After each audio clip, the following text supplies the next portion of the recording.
Why is budgeting so hard to start, or even if you start, it's so hard to continue doing budgeting? For a long time, I've also struggled with budgeting. That budgeting, I realize I can't continue doing it. I lose track. And I realize it's because the way we define budgeting, it is a very, very boring thing to do if you want to do budgeting. So a lot of us do budgeting by, there are so many types of budgeting actually, but what I think most people do is you allocate money towards your expenses only, which is okay. But I think which I've been also trying to do myself using my budgeting tool actually.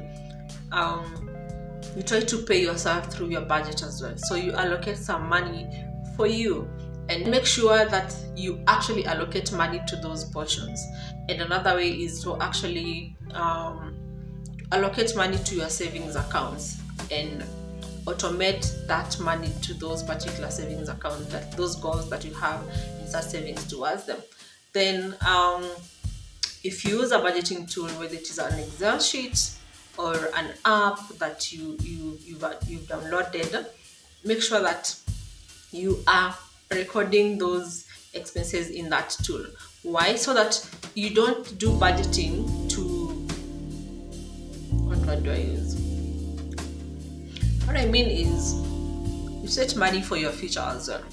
Think of your future. What do you want to achieve in 3 years time? What do you want to achieve in 5 years time? What do you want to do when you retire? Whether you want to retire next year, in the next 5 years or 10 years. What do you want to live? Those kind of things, those kind of thoughts will make you actually start paying yourself for paying your future for that, saving money aside for that future that you really want. So say you want to build a home or retire in a good home or a simple home, or whichever way you want, you will start allocating money towards achieving that particular goal. Whether it is putting money aside to buy a home, to buy land, or putting money aside to build. People want to live in a ranch. I mean, you can't wake up today and say you're retiring to a ranch. You have to actually work towards it. Are you preparing your career to upgrade into a career where you are at a level where you actually earn good money that can enable you to retire the way you want? Do you want to travel a lot? I mean, there are people who are blessed to have careers that enable them travel, but there are those who don't, but eventually you still probably want to stop working and start traveling. I mean, those kind of things are what you're supposed to actually add into your budget, not just looking at end month, or these are the groceries that you want, you put that list down, then that is your budget. No, you should actually sit down, whether you, in fact, if you're a couple, you sit down with your partner, and those goals that you have as a couple, you start thinking of how to allocate money towards those goals, and then keep track and do it in a way that you have a tool that enables you to see how your progress is going on. You can see if you're lagging behind your goals, if you are on track with your goals.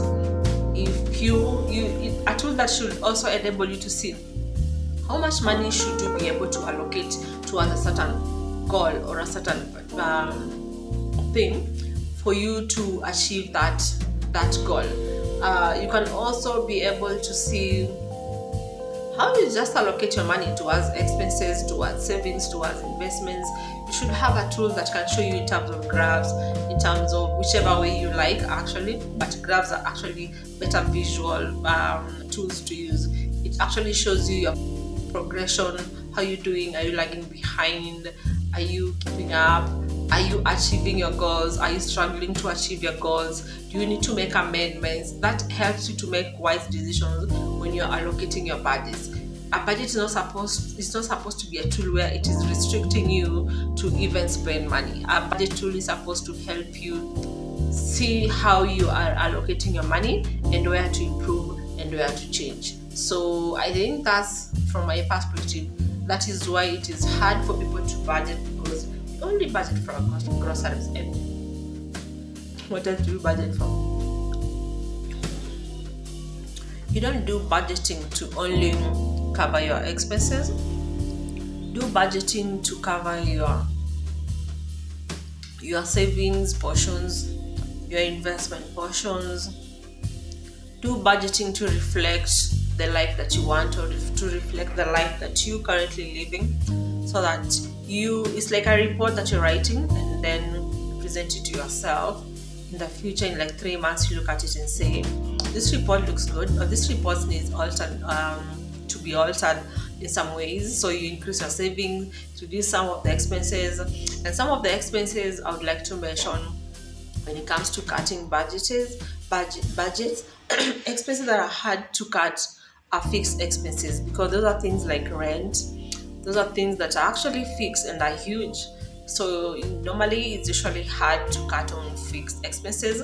So when you're doing adjustments, you look at the pattern of your variable expenses and the way they look, and look at what can you cut on, or what can you reduce, or what can you add to maximize your life and how you function as well. It does not necessarily you cut things that you have to cut costs. You have to maybe increase some of those costs because they help facilitate part of your life, maybe increasing Uber money, fuel money, that because you move around because of work, such kind of things. That's how your budget should actually be a report to you. A budget should not just be an expense tool. And sometimes we also forget that you can only cut so much.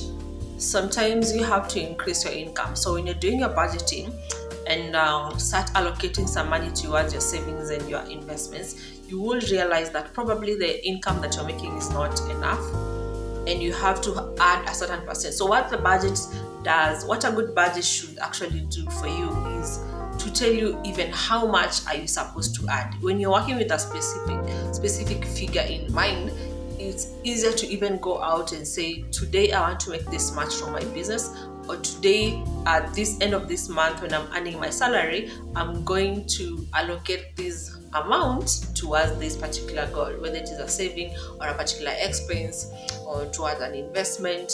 Or you want to purchase a house and you are able to see how your budget, how your money, your cash flow looks like. You can see how much income you're making, and you can be able to tell you can afford those monthly or regular payments towards your mortgage payments or not.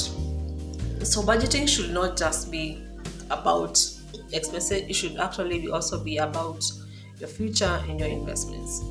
I have a look at my clients' budgets when you're doing the coaching, and I realized that most of them don't even realize that they're living beyond their means. They earn good money, but they don't realize that they are living beyond their means.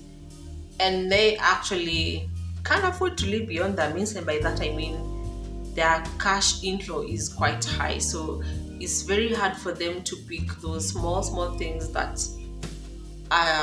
make them live beyond their means. So you find that when I run the math, the numbers, they're always spending even 100k or 50k extra, but you ask them, so how do you manage to get this 100k?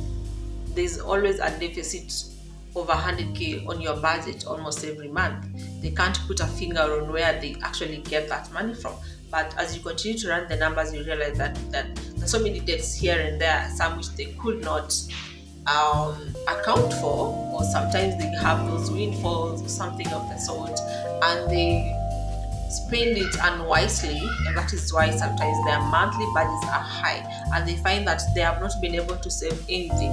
So when you're tracking your cash flow, when you're tracking your inflow, your cash inflows, the money from your businesses, windfalls, the salaries, sometimes it's so much, or your dividends, you have investments here and there. Sometimes if you're not focused, that money will always disappear into expenses here and there. It always happens, and you always asking yourself, where did this money go to? So instead of wondering where your money went to, it's good to keep track. And by keeping track, I mean you need to do at least 3 months at least to realize a pattern of your cash flow. Sometimes go up to 4 or 5 months, then you realize a pattern of your cash flow. But it's always hard for us to keep that track, as I mentioned initially, it's hard to do that thing for even 3 months, because we do very boring stuff with our budgets. I mean, you're always just allocating your expenses, your groceries, all those kind of things to your budgets. But when you start the first month, you actually need to like track your expenses, those groceries that you're used to. But as the months go by, you can start adjusting even your mindset. Like this month, I need to adjust my budget and allocate some money to my savings account and automate that from your M-Pesa as well, through the Ratiba service by M-Pesa. When you start doing that, then you can start seeing a pattern as well. So that pattern can inform you on how you're even doing, how you're progressing with your budgeting activities. So don't make budgeting very boring.